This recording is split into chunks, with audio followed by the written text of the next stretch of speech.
सब देखने और सुनने वालों की खिदमत में मोहब्बत भरा सलाम। इरफान अहमद खान साहब हमारे साथ हैं। आज दुनिया में क्या चल रहा है, पाकिस्तान में क्या हालात है और फ़लस्तीन जहाँ पे बताया जा रहा है कि कोई 14,000 बच्चे हैं जिनकी जान खतरे में है। खान साहब, ये खबरें तो चल रही हैं 2 दिन से कि इतने घंटे में इन बच्चों की मौत वाक़या हो जाएगी और हो रही है, मगर इस पर कोई काम नज़र नहीं आ रहा। देखें, बहरहाल इंटरनेशनल मीडिया पर ये खबर मौजूद है और बड़े बड़े जो यूरोपियन लीडर्स हैं, यूरोपियन ममालिक हैं, उनके फॉरेन मिनिस्टर्स की भी बयानात मौजूद हैं कि इस वक्त फ़लस्तीन के अंदर जो बहुत ही ख़तरनाक सूरत हाल से हमास गजा का इलाका जो है वो दरपेश है। वो कहते हैं कि 2.3 मिलियन की जो आबादी है उसमें हाफ 50% जो है अब बच्चे रह गए हैं। बाकी मर्द या बड़े जो हैं वो हलाक हो चुके हैं और हर 45 मिनट के बाद एक बच्चा जो है वो वहां पे फौत हो रहा है या इस दुनिया से रुखसत हो रहा है।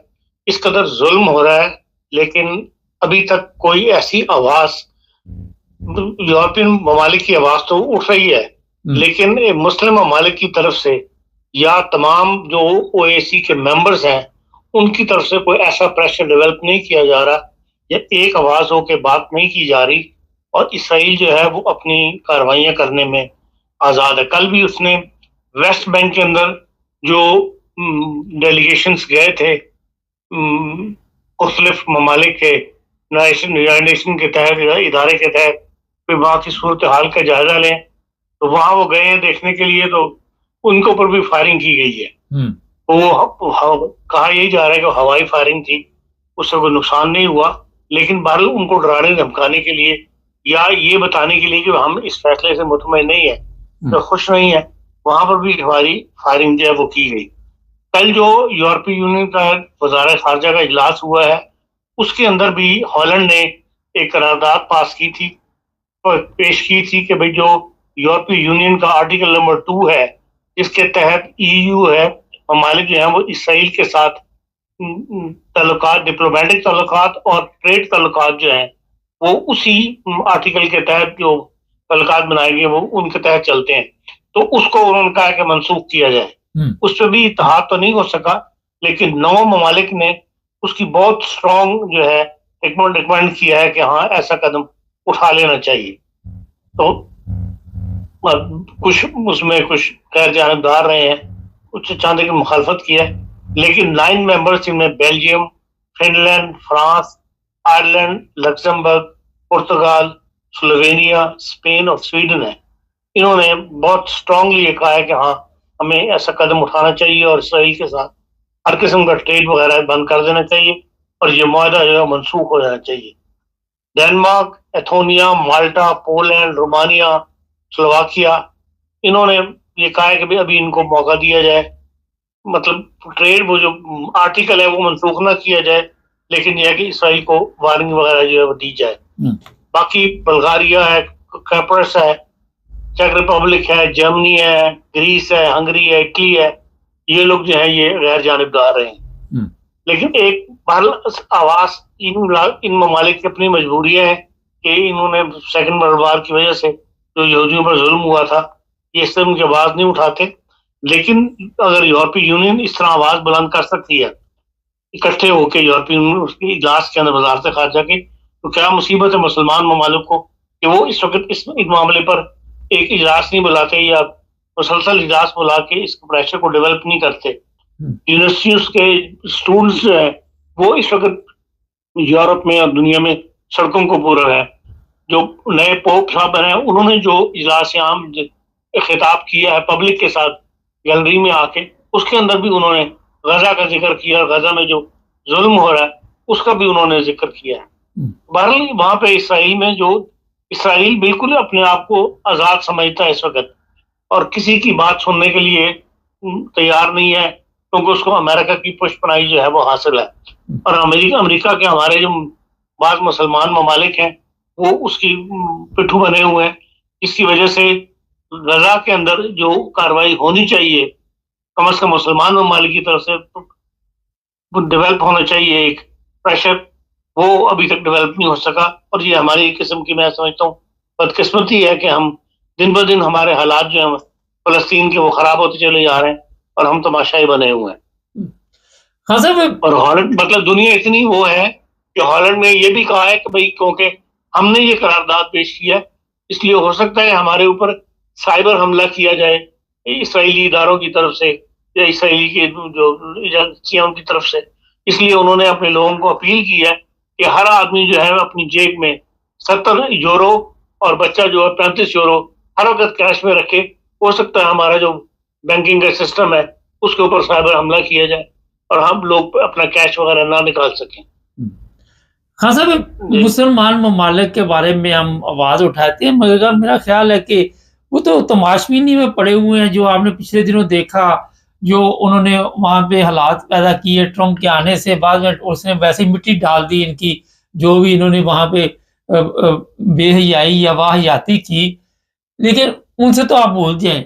दूसरा सवाल ये है कि अगर दूसरी जंग अज़ीम में, ठीक है, यूरोप में ये मसला हुआ कि यहूदी मारे गए, तो अब उसका मतलब ये तो नहीं कि वो आए दिन इस तरह बच्चों को भी कत्ल करे, बड़ों को भी कत्ल करे, जो भी वहाँ पे जाए उस पे भी हवाई फायरिंग करके दहशत फैलाए। तो ये लेकिन तो पूरी बाज मायरे उस जमाने के ऐसे हुए हैं जिनकी वजह से वो खुलकर उनकी मुखालफत नहीं करते, हुँ, लेकिन अंदरूनी खाना जो है वो बल इस चीज को कंडेम तो करते हैं, लेकिन खुलकर सामने नहीं आते या उनको ऐसे मुतालबात में शामिल नहीं होते जो पब्लिकली किए जा रहे हों।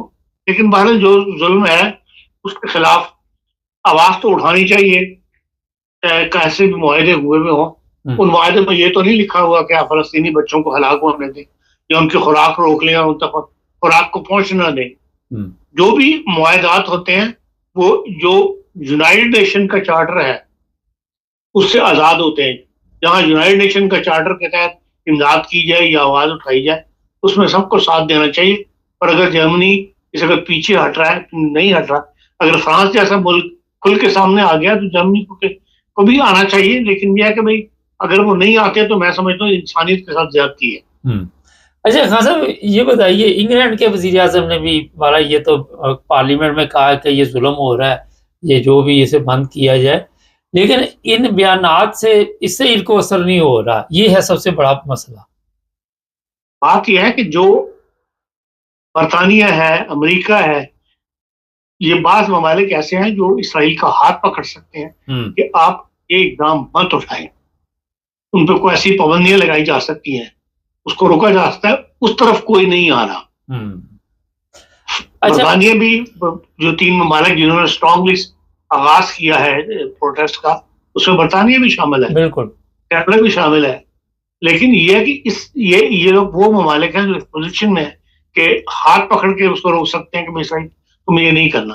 हुँ, अब ये जो आवाज़ बुलंद हुई है, जिसकी करारदाद पेश की है इन्होंने, हॉलैंड ने, अगर ये कामयाब हो जाए और इनके साथ ट्रेड वगैरह हर किस्म का बंद कर दिया जाए और ये आर्टिकल 2 जो है मनसूख कर दिया जाए, तो फिर हो सकता है कि भाई कोई ना कोई बात आगे बने और इसराइल जो है किसी प्रेशर के अंदर आ जाए।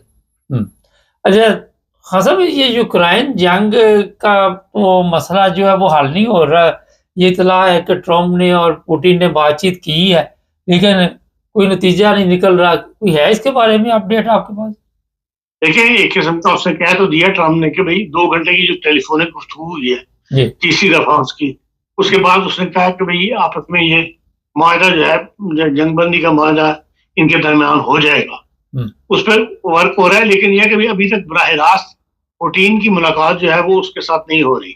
हुँ, जो डिप्लोमेट रिलेशनशिप है या डेलीगेशन जो है वो अभी तक मुलाकात कर रहे हैं, लेकिन जब तक पुतिन की और इसकी मुलाकात नहीं होगी उस वक्त तक जंगबंदी बज़ाहिर मुमकिन नजर नहीं आती।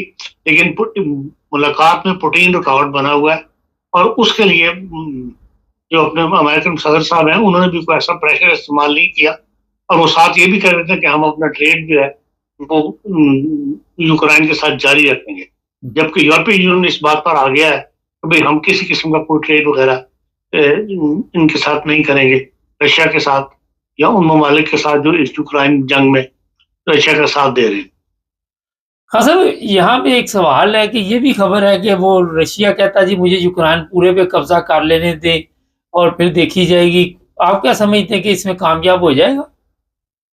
देखिए, पूरा यूक्रेन एक बहुत बड़ा मुल्क है, छोटा मुल्क नहीं है। उस पर पूरे पे कब्जा करना इतना आसान नहीं है। आपने देख लिया कि 3 साल की जंग के दौरान भी वो आधे से चौथाई मुल्क पे भी कब्जा नहीं कर सका। बाज अहम जो सरहदी इलाके हैं उस पर कब्जे में किया उसने। तो इतना आसान नहीं है इतने बड़े मुल्कों पर कब्जा करना। लेकिन यह है कि भाई उसको पुतिन की पॉलिसी क्या है, चाहता वो क्या है, इस पर कोई इजहार नहीं किया जा सकता। इसीलिए यूरोप जो है वो उससे खायफ है। तो भाई अगर ये यूक्रेन पे कब्जा कर लेता है तो फिर तो हम जो यूरोप उसके लिए एक गैर महफूज मुल्क, हम गैर महफूज हो जाएंगे यूरोप पूरे का पूरा रशिया से।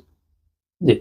अच्छा, थोड़ा-सा पाकिस्तान चलते हैं। पाकिस्तान में दोबारा वही हालात, बलूचिस्तान से कल खबर नहीं आई और खबर आई है जो आपको भी पता चल गई होगी। तो हमारा तो दावा ये है कि बिल्कुल हम सेफ हैं। अब जो हमारे बड़े-बड़े लीडर हैं वो तो यही कहते हैं कि कोई इतनी बड़ी प्रॉब्लम नहीं है, लेकिन वहाँ हालात अभी भी ठीक नहीं है। देखिए, सियासी लीडर तो इस वक्त खुशामद पे उतरे हुए हैं। उन्हें अपनी फिक्र है, अपने इक़्तिदार की फिक्र है। वो ये चाहते हैं कि हमारे इक़्तिदार को कोई ना छेड़े। इसलिए हर सियासी लीडर इस वक्त खुशामदाना बयान जो है वो दे रहा है। लेकिन बात ऐसी खबरें आ रही हैं जो पब्लिक में, मतलब प्रेस में नहीं आ रही, मीडिया पे नहीं आ रही, लेकिन ऑन फ्लो पे मौजूद है। वजीर अली के अंदर जो इन्होंने ड्रोन हमला किया है उसके खिलाफ बहुत बड़ी आवाज सुबह केपी में उठी हुई है इस वक्त। और कल तक तो वो जनाजा अभी तक उन्होंने, तो आज मुझे नहीं पता, लेकिन कल तक उन्होंने वो जनाजा नहीं उठाए थे। उसमें बच्चे भी हलाक हुए हैं, औरतें भी हलाक हुई हैं, घरेल के घर के ऊपर मारा गया है। वो ड्रोन जो है चलाने वाले भी अपने ही हैं। तो उसका मतलब ये है कि भाई अभी तक हालात पाकिस्तान के दहशतगर्दी के नाम पे वो चलाया गया है, उससे आम शहरी जो हलाक हो रहे हैं उससे एक बददिली की फिजा मौजूद है, वो मजीद फैल रही है। और अब खजार के अंदर भी कल ही वाक़या हुआ है और ये भी मेरे लिए में भी परसों वाक़या हुआ है। तो इस किस्म का मतलब यह है कि अभी तक दहशतगर्दी पर हम काबू नहीं पा सके। अगर हमने कुछ कामयाबी हासिल की है एक दुश्मन के खिलाफ, तो अंदरूनी दुश्मन जो है, जो अंदरूनी तौर पे हमें कमजोर कर रहा है, उसका सद्देबाब भी करना चाहिए। उसकी तरफ हुकूमत और जो हमारे सियासी लीडर है वो उस तरफ नाकाम है। वो इस वक्त तो हर चीज उन्होंने एस्टेब्लिशमेंट पे छोड़ी है और कह भी दिया कि भाई आप जो चाहे करें, जिस तरह इक़दाम उठाना चाहते हैं। लेकिन जो भी है उसके अंदर शहरी हालात नहीं होने चाहिए।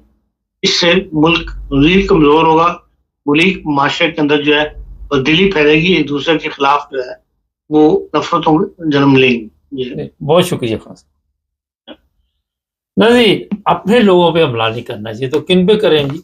अपने पे करेंगे तो फिर ही जांच आएगी ना। तो आए दिन इस तरह की बातें होती रहती है। 2-4 दिन बाद नए आ जाएंगे, ये भूल जाएंगे, फिर नए आ जाएंगे, फिर भूल जाएंगे। तो जहाँ तक इसराइल की बात है, मुसलमान ममालिक ने क्या करना है? जो सुबह शाम दोपहर तमाशबीनी में पड़े हुए हैं, और तमाशबीनी में मज़ा भी बड़ा आता है। ये देखिए आप पाकिस्तान में भी अक्सर आपको तमाशबीन पकड़े जाएंगे, आप देखेंगे वहाँ पे किस तरह की तमाशबीनी होती है। तो मस्त मलंग की थी, उस पे हम चल रहे हैं। हमें क्या इसराइल में क्या हो रहा है, हमें क्या बलूचिस्तान में क्या हो रहा है, हमें क्या वो खैबर पख्तूनख्वा में क्या हो रहा है, क्या फ़र्क पड़ता है?